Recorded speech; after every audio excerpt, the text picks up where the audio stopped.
Today we will see another tricky question.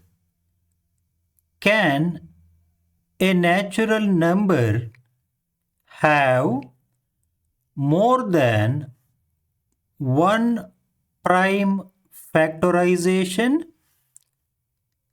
Explain. Before solving the problem, observe the example.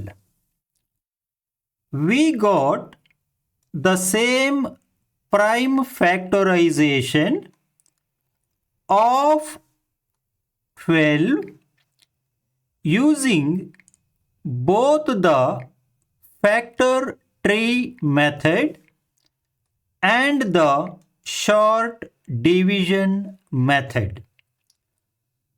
The order of factors may differ. Got it? Now look at the answer. No, a natural number cannot have more than one prime factorization.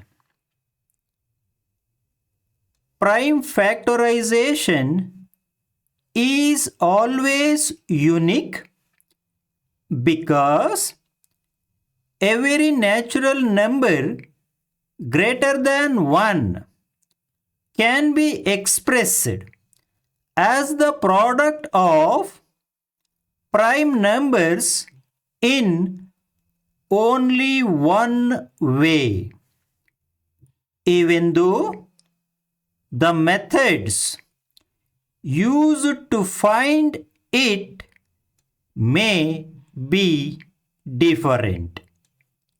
Got it?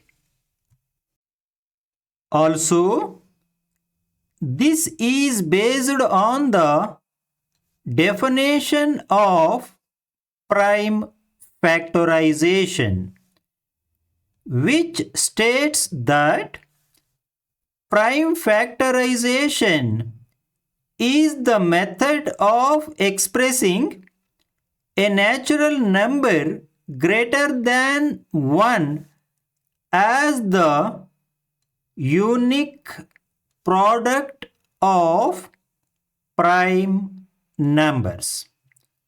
Got it? Therefore, the prime factorization of a natural number is always unique. Got it? Thank you for watching. Please like, share and subscribe to my channel. Thank you.